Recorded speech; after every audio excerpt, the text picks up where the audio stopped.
रथ्याचरपटविरजितपन्थः पुण्या पुण्यविवर्जितपन्थः योगी योग नियोजितचित्तः रमते बालोन्मत्तवदेव। जो ज्ञानी आहे, तत्वज्ञान ज्याने आपल्या जीवनामध्ये प्राप्त केलं आहे, तो कसा? तर रमते बालोन्मत्तदेव, की जसा लहान मुलं अथवा एका उन्मत्त ज्याप्रमाणे आपल्याच आनंदामध्ये राहतो, त्याचप्रमाणे हा ज्ञानीसुद्धा काय असतो? तो आपल्याच मस्तीमध्ये, मस्ताराम महाराज, की त्याला दुसरं काही नाही.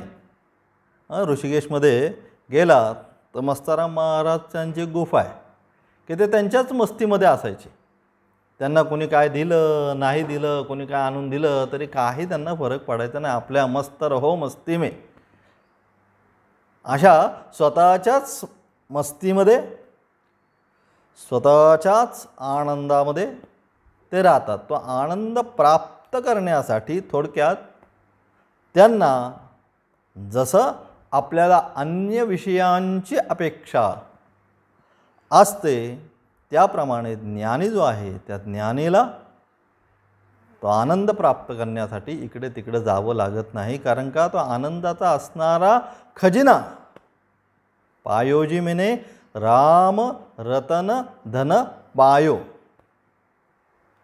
मीराबाई म्हणतात काय, की मी काय प्राप्त केलं? तर माझ्या जीवनामध्ये मी रामनामाचं जे धन आहे, ते धन मी माझ्या जीवनामध्ये प्राप्त केलं. आणि म्हणून अशा प्रकारे असणारं रामनामाचं धन असो किंवा तत्त्वज्ञान असो, ते ज्यांनी आपल्या जीवनामध्ये प्राप्त केलं, त्यांना अन्य कोणत्याही विषयाची, विषयेंद्रिय संयोगात, आत्ता जो आपला जो आनंद आहे हा कशाचा आहे? विषया आणि इंद्रिय आणि विषय यांच्या अनुषंगाने आपल्याला आनंद प्राप्त होतो. परंतु या ठिकाणी जो ज्ञानी आहे त्याला काय? किम बहुना चराचर आपणची झाला, तोच स्वतः सर्वत्र झाल्यामुळे तिथे मी तू पण गेले वाया. अभंगामध्ये सुंदर विश्लेषण केले. काय? मी तू पण गेले वाया देखता पंढरीच्या राया, की त्याला पाहिल्यानंतर मी आणि तू, कस्त्वम कोहम कुत आयातः, आजच्या श्लोकाचा आरंभ, की मी कोण तू कोण, की त्याला एकदा पाहिल्यानंतर तो सगळा जो भाव होता मनातला, तो संपूर्ण भाव काय झाला? निघून गेला. अवघा रंग एक झाला. रंगी रंगला श्रीरंग. सुंदर अतिशय हे केलं की अवघा रंग, सगळा जो रंग आहे हा रंग काय झाला? सगळ्याच्या सगळा रंग एकच झाला. त्याच्यामध्ये पांढरा काळा निळा काही राहिलं नाही. आणि त्या रंगामध्ये कोण रंगलं? तर त्या रंगामध्ये रंगलं कोण? श्रीरंग. आणि म्हणून अशा प्रकारे ज्याच्या जीवनामध्ये मी आणि तू पण ज्यावेळेस वाया गेलं, केव्हा? जेव्हा त्याला त्या तत्वाचा, ब्रह्मज्ञानाचा, आत्म्याचा साक्षात्कार होईल, त्याच वेळेस ते मी आणि तू पण वाया जाणार आहे. आणि जेव्हा ते मी आणि तू पण वाया जाईल, त्यावेळेस हा संपूर्ण संसार जो आहे हा काय राहणार आहे? विश्वम त्यक्त्वा स्वप्न विचारम. सांगितलं की त्यावेळेस हा संपूर्ण संसार, जसं स्वप्नावस्थामध्ये आपण किंवा स्वप्नावस्थेमधून जागृत अवस्थेमध्ये आल्यानंतर जशी स्वप्नावस्था काय वाटते आपल्याला? मिथ्या स्वरूपाची, याच्यामध्ये काही अर्थ नाही, असं आपल्याला ज्याप्रमाणे वाटतं, तसं ज्ञानप्राप्तीनंतर, तत्त्वज्ञानाच्या प्राप्तीनंतर हा संपूर्ण संसार कसा वाटायला सुरुवात होते? स्वप्नवत. तेच शेवटच्या इथं ओळीत सांगतात आचार्य. विश्वम त्यक्त्वा स्वप्न विचारम. स्वप्न विचारापर्यंत प्रमाणे हे संपूर्ण विश्व तो त्याग करून टाकतो. आणि म्हणून ज्याप्रमाणे स्वप्न विचार आपण काय करतो, मिथ्या स्वरूपाचे आहे, वास्तविक काय नाही. यद्यपि स्वप्नामध्ये असताना आपण सुखदुःख सदैव अनुभवतो, परंतु ज्यावेळेस स्वप्न अवस्थेमधून आपण जागृत अवस्थेमध्ये येतो, मग त्यावेळेस आपण त्याला धरून बसतो का, की स्वप्नात असं झालं, मी स्वप्नात तुझ्या 10,000 रुपये दिले. मग जागृत अवस्थेमध्ये आपण कोणाला मागायला जातो का, हे मी तुला स्वप्नामध्ये 10,000 दिले ते मला दे. जसं जात नाही, कारण का, तो मिथ्या विचार आहे, वास्तविकता नाही आहे त्याच्यामध्ये. त्याप्रमाणे हा संसार सुद्धा जो आहे हा वास्तविकता नाही, याचं विश्लेषण मागे पाहिलं आपण. मग कसा आहे, हा आहे जोपर्यंत मानतो तोपर्यंत मिथ्या स्वरूपाचा आहे, याच्यामध्ये वास्तविक तथ्य नाही. आणि तोच विचार आचार्य या श्लोकामधून इथे प्रकट करतात. कस्त्वं कोहम कुत आयातः कामे जननी को मे तातः इति परिभावय सर्वं सारं विश्वं त्यक्त्वा स्वप्न विचारम. सुंदर सांगतात की विश्वम त्यक्त्वा स्वप्न विचारम, संपूर्ण विश्व ज्याप्रमाणे स्वप्न अवस्था आल्यानंतर आपण जागृत अवस्थेत येतो तेव्हा ते सगळं सोडून देतो, त्याप्रमाणे काय, मी कोण, कस्त्वम, कोहम अथवा तू कोण, कहा त्वम तू कोण, को अहम मी कोण, कुत आयातः आपण हे कुठे आलोत. त्या संपूर्ण जर विश्वाचा सृष्टीचा जर विचार केला तर या संपूर्ण सृष्टीच्या अथवा विश्वाच्या विचारामध्ये आम्ही वास्तविक कोण आणि कुठे आलोत. कामे जननी को मे तातः, कोण माझी आई आणि कोण माझे वडील. इति परिभावय, या गोष्टीचा काय कर तू, या सर्व गोष्टीचा, मी कोण, तू कोण, वास्तविक पाहता माझी आई कोण, माझे वडील कोण, या सर्व गोष्टींचा काय कर, तर जीवनामध्ये इति परिभावय सर्वम असारम. हे जे काय आहे हे सर्वच्या सर्व कसं आहे, असार आहे. असार म्हणजे ज्याच्यामध्ये कुठलंही सार नाही, काहीच सार नाही, ज्याला म्हणतो आपण काय थोडक्यात शुद्ध मराठीमध्ये सांगायला गेलं तर चोथा. बरोबर ना, ऊसाचा रस काढून काढून काढून त्या मशीनमध्ये पुन्हा पुन्हा त्या ऊसाला घालून घालून शेवटी जे काय राहतं ते काय, असारम, चोथा. तसं आपण म्हणतो आहे आहे, परंतु हे सगळं म्हणून या सगळ्याचा तो काय, इति परिभावय, काय, सर्वम असारम, काय, विश्वम त्यक्त्वा स्वप्न विचारम. हे जे विश्व जे आहे, हा जो संसार आहे, हा संसार कसा समजला पाहिजे, ज्याप्रमाणे स्वप्न अवस्थेमधलं स्वप्न आपण मिथ्या स्वरूपाचं जाणतो, वास्तविक त्याच्यामध्ये तथ्य नाही, हे आपण ज्याप्रमाणे जाणतो त्याप्रमाणे हे संपूर्ण विश्व त्याचप्रमाणे. आणि म्हणून तू काय कर, या सगळ्याचा विचार कर. आणि ज्यांना मी आपले वास्तविक म्हणतो ते खरंच माझे आहे का, ही माझी आई, हे माझे वडील, हा माझा बंधू, हे खरंच माझे आहेत का, याचा सुद्धा तू विचार कर. कारण भगवंत काय करतात, गीतेमध्ये सांगतात, बहूनि मे व्यतीतानि जन्मानि तव चार्जुन तान्यहम वेद सर्वाणि न त्वं वेत्थ परंतप. अर्जुना, काय तर आत्तापर्यंत बहूनि मे व्यतीतानि, एक नाही दोन नाही, आपले किंवा माझे तुझे आत्तापर्यंत हजारो जन्म झाले. जन्मानि तव चार्जुन, तुझे माझे आत्तापर्यंत अनेक जन्म झाले, परंतु या अनेक तान्य अहम वेद सर्वाणी, ते सगळेच्या सगळे जे आहेत ते काय मी जाणतो. तानी अहम वेद, ते सगळेच्या सगळे मी जाणतो. कारण का, तर भगवंत मायेला आपल्या अधिकारामध्ये घेऊन जन्म घेतात आणि आपण मायेच्या अधीन होऊन जन्म घेतो, म्हणून आपल्याला ते कळत नाही. परंतु भगवंताला सर्व कळतं, म्हणून भगवंता म्हणतात तानी अहम वेद सर्वाणी, मी हे सगळेच्या सगळं जाणतो, परंतु न त्वं वेत्थ परंतप, हे परंतप हे अर्जुना तुला माहिती नाही, परंतु मला माहिती आहे. मग अनेक जर आपले अशा प्रकारे जन्म झाले असतील तर ह्या अनेक जन्म आणि मरणामध्ये या अनेक जन्मामरणामध्ये आपले आई आणि वडील सुद्धा त्या शरीराच्या अनुषंगाने अनेक झाले. मग आई वडील जर शरीराच्या अनुषंगाने अनेक झालेले असतील तर मग त्यातलं नक्की कोणाला म्हणायचं की हीच माझी आई, हीच माझे वडील?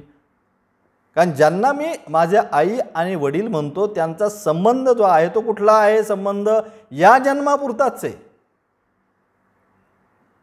ह्या शरीरापुरता, या जन्मापुरताच ते माझे आई आणि वडील आहे. पण वास्तविक आहे का? वास्तविक स्वरूपाने पाहिलं तर बहु अनेक आत्तापर्यंत जन्म झाले, त्या अनेक जन्मामध्ये आपले अनेक आई वडील होऊन गेले. मग वास्तविक ते खरे का हे खरे? आणि म्हणून याचं काय केलं पाहिजे? कामे जननी कोमे तातः, की कोण माझी आई, कोण माझे वडील, याचा काय केलं पाहिजे? व्यवस्थित नीट तू काय कर? विचार कर. कारण का? इति परिभावय सर्वम असारम, सगळंच्या सगळं जे आहे ना हे वास्तविक पाहता आपण मागे पाहिलं की सगळी काय हे व्यावहारिक सत्ता आहे, ती वास्तविक नाही, मिथ्या मिथद्वंद्वे. याचं आपण मागच्या पाठाला व्याख्यान केलं आणि त्याच्यामध्ये आपण काय पाहिलं? तर त्याच्यामध्ये आपण हेच पाहिलं की संपूर्ण जी सत्ता आहे ही काय व्यावहारिक आहे, जोपर्यंत आम्ही मानतो तोपर्यंतच आहे. ज्या क्षणी मानणं सोडून दिलं त्यावेळी काहीच नाही. आणि म्हणून विश्वम त्यक्त्वा स्वप्न विचारम, ज्याप्रमाणे स्वप्नावस्थेमध्ये आपण असतो तेव्हा आपल्याला काय वाटतं?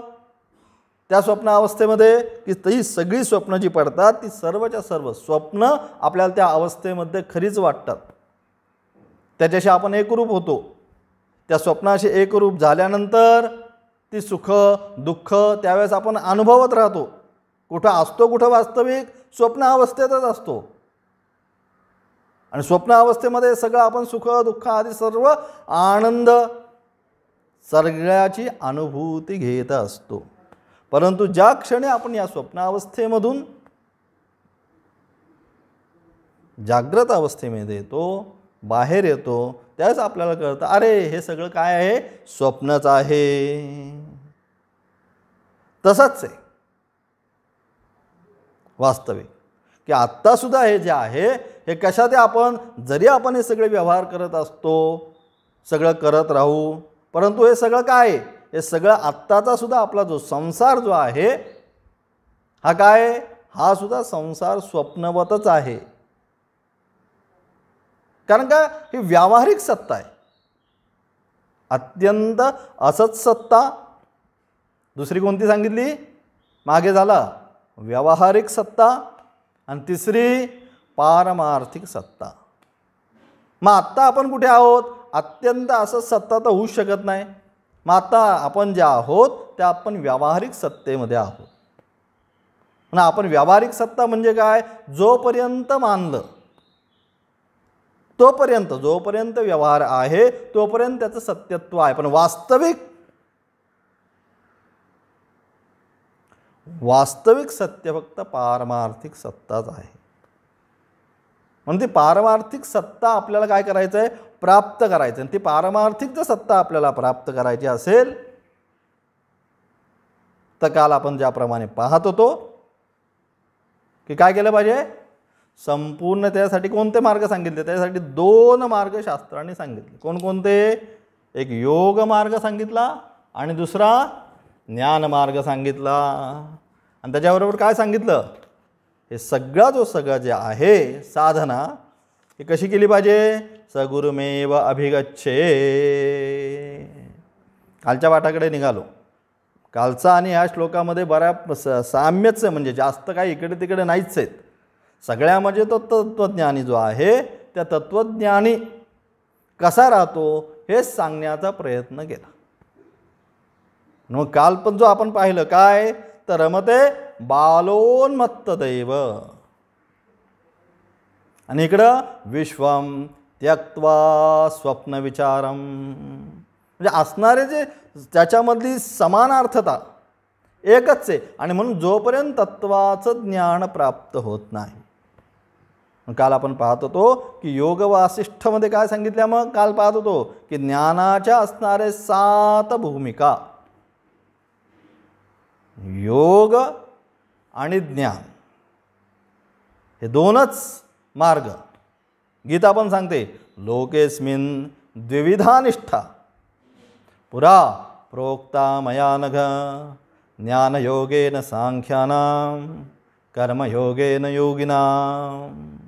या 2च निष्ठा सांगितल्या, एक ज्ञान आणि योग. याच्यातूनच तुम्ही काय केलं पाहिजे, ते तत्व जे आहे त्या तत्वाचं ज्ञान जीवनामध्ये प्राप्त केलं पाहिजे. आणि कसं? स गुरुमेव अभिगच्छे, गुरुकडे जाऊनच. शास्त्रज्ञोपि स्वातंत्र्येण ब्रह्मज्ञानम अन्वेषणम न कुर्यात. शंकराचार्य म्हणतात की कितीही विद्वत असला, कितीही शास्त्राचा त्याचा अभ्यास झालेला असला तरीसुद्धा त्यानं स्वातंत्र्येण, स्वतंत्रपणे मी आता उपनिषद वाचतो, मी आता गीता वाचतो, मी आता ब्रह्मसूत्राचा स्वतःच अभ्यास करतो, असा अभ्यास करू नये. कारण का त्याच्यामधल्या जे टेक्निक पॉईंट जे आहेत ते पॉईंट त्याला लक्षात येत नाही की नक्की त्या शब्दाचा तिथं अर्थ काय घ्यायचा. संस्कृतमध्ये एका शब्दाचे अनेक अर्थ असतात. आता श्री, श्री हा अर्थ घेतला तर तुम्हाला काय वाटेल? आपण सगळीकडे श्री काढतो, बरोबर. मग श्री या अर्थाचा शब्द काय? श्री म्हणजे गणपती, बरोबर. श्री म्हणजे विद्या, श्री म्हणजे लक्ष्मी. परंतु श्री म्हणजे विष. काय लक्षात? श्री या शब्दाचा अर्थ विष असा सुद्धा होतो. मग नक्की कोणता अर्थ ग्रहण करायचा त्या ठिकाणी? लक्ष्मी घ्यायची, गणपती घ्यायचा का विष घ्यायचा? मग अनेक अर्थ असल्यामुळे जी परंपरा आहे म्हणून गुरुकडनं शिकवायचं. नाही तर मग काय होतं, ब्रह्मज्ञान न राहता ते ब्रह्मज्ञान होतं. फक्त वाटतं त्याला काय मी ज्ञानी झालो. आणि असे ज्ञानी आपण आजकाल अनेक पाहतो. अलग लक्षात, संप्रदाय जो आहे हा अपौरुषेय आहे. वेदांत शास्त्र असो किंवा वेदाचा असणारा संप्रदाय जो आहे, वैदिक संप्रदाय हा व्यक्तिप्रधान नव्हे. हे सगळ्यात महत्त्वाचं विषय आपल्यामध्ये. वेदो अखिल धर्ममूलम. आपल्या सर्व धर्माचं मूल काय आहे तर सर्व धर्माचं मूल वेद. आणि वेद आपण काय म्हणतो? अपौरुषेय. कोणीही त्याची निर्मिती केलेली नाही. यस्य निश्वसितम वेदाः, शास्त्र म्हणते त्या परमेश्वराचा उच्छ्वास जो आहे तो म्हणजेच वेद. म्हणून त्याची निर्मिती कोणी केली नाही. म्हणजे असणारा जो संप्रदाय आहे हा कोणाच्या द्वारे निर्मित नाही. म्हणून आमच्याकडे व्यक्ती पूजेला किंवा व्यक्ती प्राधान्यतेला प्रधानता दिलेली नाही. कारण जर व्यक्तिप्रधान संप्रदाय पंथ जर निर्माण झाला तर जोपर्यंत ती व्यक्ती राहते, त्या व्यक्तीचा प्रभाव राहतो, तोपर्यंतच तो संप्रदाय राहतो, तो पंथ राहतो. ज्यावेळेस ती व्यक्ती जाते त्यावेळेस तो पंथ तर संप्रदायाचा प्रभावसुद्धा हळूहळू काय होतो, जनमानसातून क्षीण व्हायला सुरुवात होते. आणि म्हणून ही असणारी वैदिक परंपरा जी आहे ही वैदिक परंपरा हजारो ऋषीमुनींपासून आरंभ झालेली. त्याच्याही पूर्व गेलं तर नारायणं बद्धभवं वसिष्ठं शक्तिंच तत्पुत्त पराशरंच. व्यास, शक्ती, पराशर. माऊलीसुद्धा म्हणतात तिथे ज्ञानेश्वरीच्या शेवटी तैसा व्यासाचा मागोवा घेत भाष्यकारा ते वाट पुसत. म्हणजे मी जरी हे संपूर्ण लिहिली ज्ञानेश्वरी तरी मी कोणाच्या अनुषंगाने, तैसा व्यासांचा मागोवा घेत. भगवान वेदव्यासाने जे चतुर्वेद निर्माण केले त्याच्या अनुषंगाने काय केलं, भाष्यकारा ते वाट पुसत. पुढे जाऊन आद्यगुरु शंकराचार्यांनी त्याच्यावर जे विशेष व्याख्यान केलं त्याच्या अनुषंगाने मी हे सांगण्याचा प्रयत्न करतोय. ओम नमो ज्याद्या वेद प्रतिपाद्या. ओम नमो ज्याद्या की जो ओंकार स्वरूप ज्याला मानला आम्ही मंगलाचरण त्यालाच मी स्मरण करतो. निर्गुण निराकार जी साधना मुख्य सांगितली त्यालाच मी प्रथम नमन करतो. आणि वेद प्रतिपादित जो सिद्धांत आहे वेद प्रतिपाद्या, जो वेद प्रतिपादित सिद्धांत आहे तो वेद प्रतिपादित सिद्धांत या ठिकाणी मी मांडण्याचा प्रयत्न करतो. आणि म्हणून ही असणारी जी परंपरा ही कोणीही व्यक्तिविशेष आमची परंपरा नव्हते.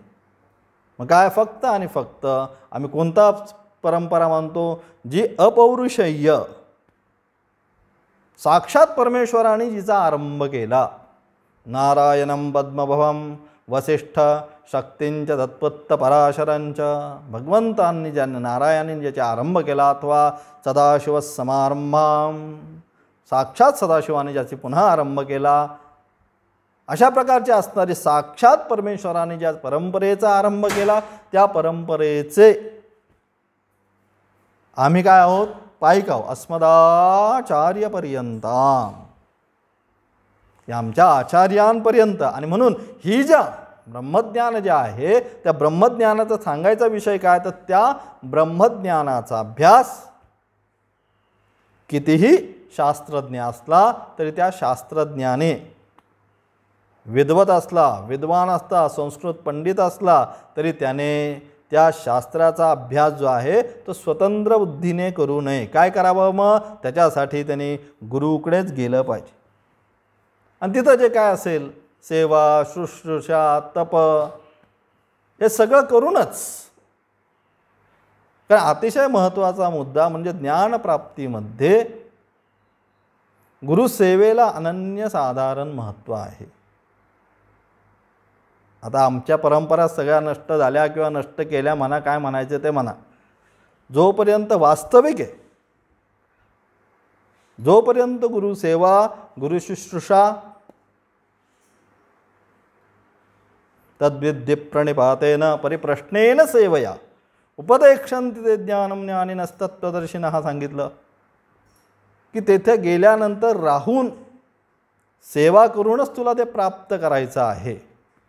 म्हणजे कसं असतं, मग काय होतं, जसं सोनं जे आहे, सोनं जसं आपण जेवढं त्याला उज्ज्वलित करायचं असतं तेवढं आपण काय करतो, तेवढं त्याला भट्टीत टाकतो. तसं गुरुग्रही राहणं म्हणजे काय, त्या भट्टीतच टाकणं त्याला. त्यातनं काय तो सलाखून निघतो आणि काय दिव्य तेज स्वरूप ते ज्ञान त्याला प्राप्त होतं.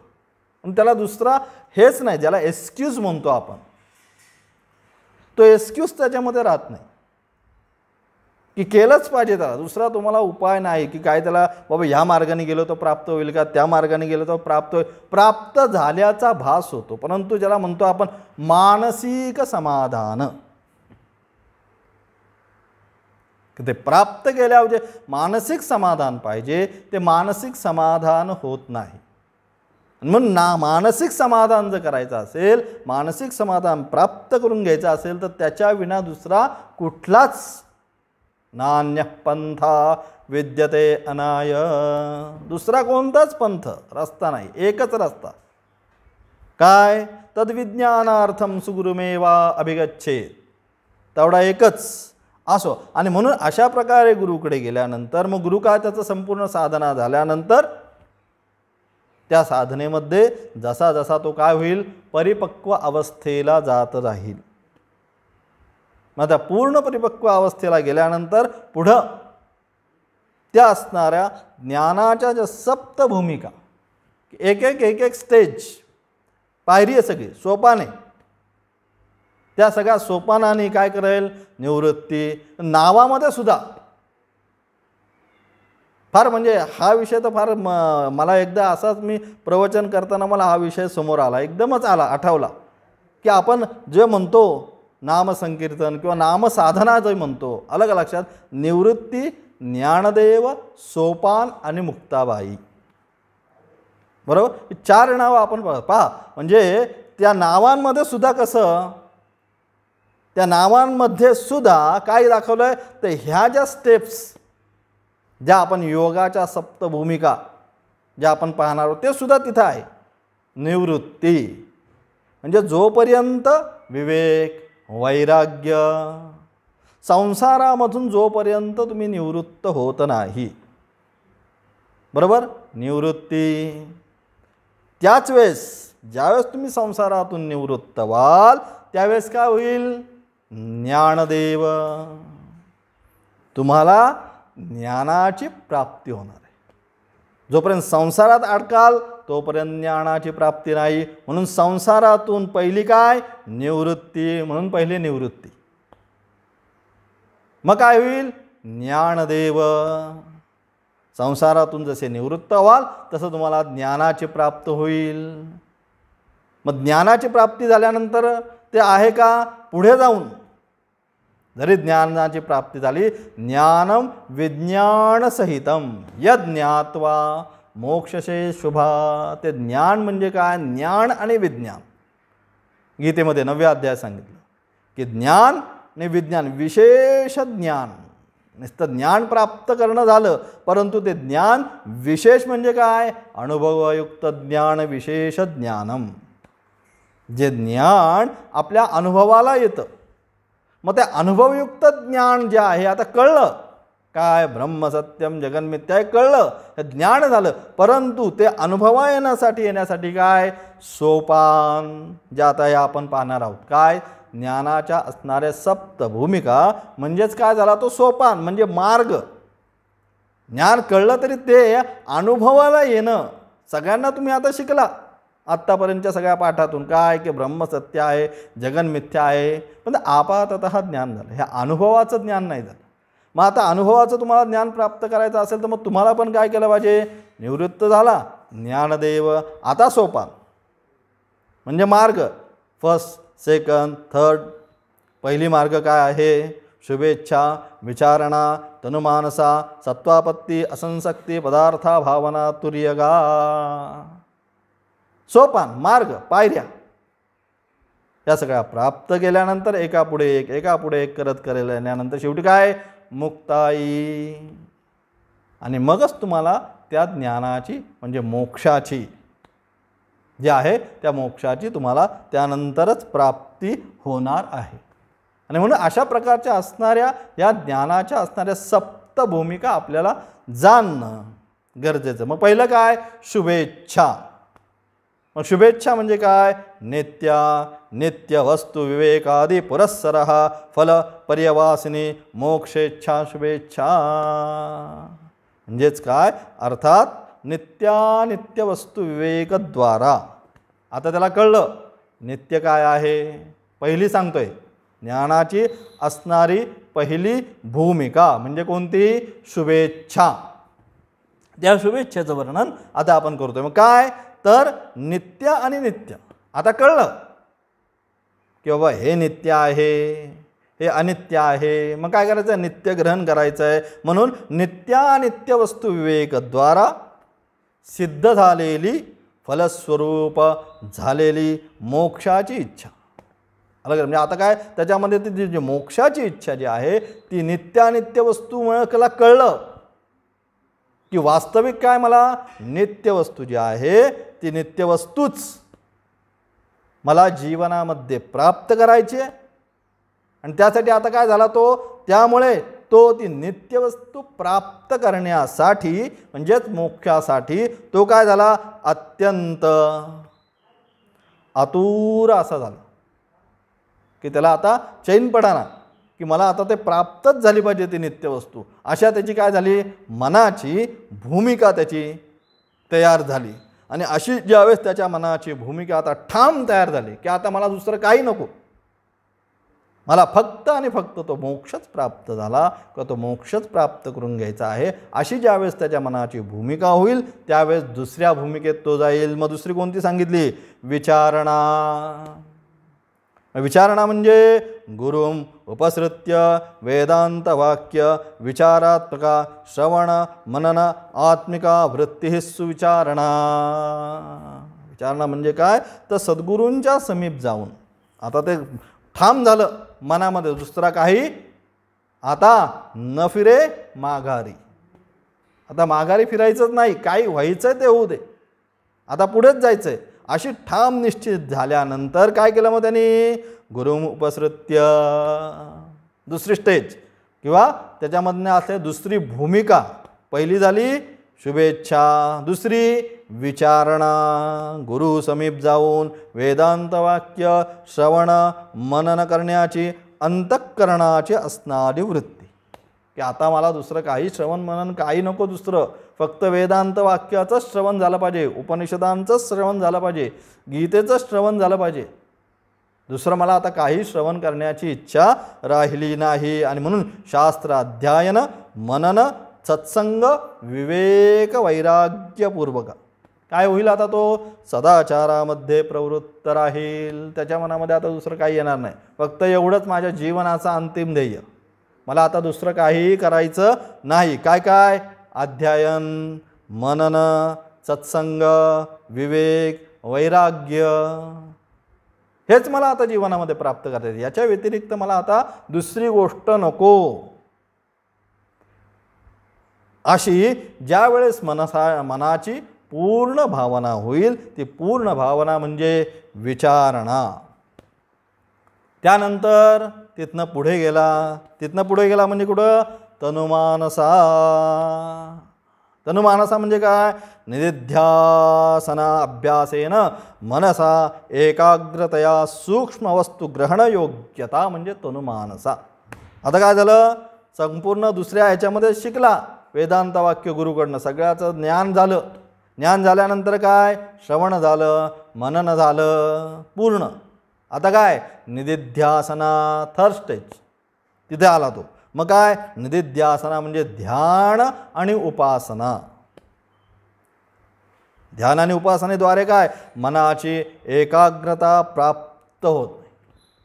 आता दुसरं काय करत नाही तो, फक्त ध्यान आणि उपासना. याच्यामध्ये काय करतो? मनाची एकाग्रता होता होता त्याद्वारे आता काय झालं? सूक्ष्म वस्तू ग्रहण करण्याची योग्यता. आता त्याचं काय झालं? अत्यंत चित्त जे आहे सूक्ष्मातिसूक्ष्म झालं. आणि मग आता त्याला काय झालं? सूक्ष्म जी वस्तू आहे ती सूक्ष्म वस्तू प्राप्त करण्याची किंवा ती सूक्ष्म वस्तू जाणण्याची काय झालं? त्याच्या बुद्धीमध्ये काय झाली? तेवढी सूक्ष्मता निर्माण झाली. म्हणून या पहिल्या या प्रारंभिक 3 ज्या अवस्था सांगितल्या, या पहिल्या 3 अवस्था ज्ञानप्राप्तीच्या जागृत अवस्था सांगितल्या, की पहिल्या थर्ड 1 2 3 या जागृत अवस्था, याच्यामध्ये काय आहे? त्याचा जीव आणि ब्रह्मभेद स्पष्ट प्रतीत असतो या 3 अवस्थेमध्ये. म्हणजे माझ्यापेक्षा अजून ब्रह्म भिन्न आहे ही भावना त्याच्यामध्ये असताना ही सगळी त्याची साधना चाललेली आहे. म्हणून या 3 अवस्थेमध्ये तत्त्वज्ञान प्राप्तीची योग्यता, याच्यामध्ये काय झालं? आता त्याला तत्त्वज्ञान प्राप्त असणारी त्याची प्रपीठिका अथवा फाउंडेशन त्याचा आता पूर्ण तयार व्हायला लागतं. आणि म्हणून या 3 अवस्थेमध्ये ज्यावेळेस तो बसतो किंवा या 3 अवस्था पहिल्या प्रारंभिक तो पास होतो, त्यावेळी साधक काय होतो? तर तत्त्वज्ञानाचा अधिकारी होतो. आणि म्हणून तत्त्वज्ञानाचा अधिकार प्राप्त करायचा असेल तर या पहिल्या 3 भूमिका आपल्याला काय केल्या पाहिजे? पार केल्या पाहिजे. कोणती? शुभेच्छा, विचारणा आणि तनुमानसा. नित्यानित्य विवेक केला पाहिजे. नित्यानित्य विवेकद्वारा ब्रह्मच सत्य आहे ही भावना दृढ झाली पाहिजे. मग त्यानंतर ते प्राप्त करण्यासाठी गुरुउपसत्ती केली पाहिजे. आणि गुरुउपसत्ती झाल्यानंतर निधिध्यासना केल्यानंतर निधिध्यासनेच्या द्वारे ते तत्व मनामध्ये सूक्ष्मातिसूक्ष्म रुजवायला सुरुवात केली पाहिजे. अशा या ज्ञानाच्या असलेल्या सप्तभूमिकेमधील प्रारंभिक 3 भूमिका त्याला काय करतात? तर तत्त्वज्ञानाचा म्हणजे आता तो काय झाला, ते ज्ञान प्राप्त करण्यासाठी पूर्ण अधिकारित्व त्याला प्राप्त करून देतं. पुढच्या असणाऱ्या ज्या आहेत भूमिका त्या उद्याच्या पाठाला आपण पाहणार आहोत. काल सर्व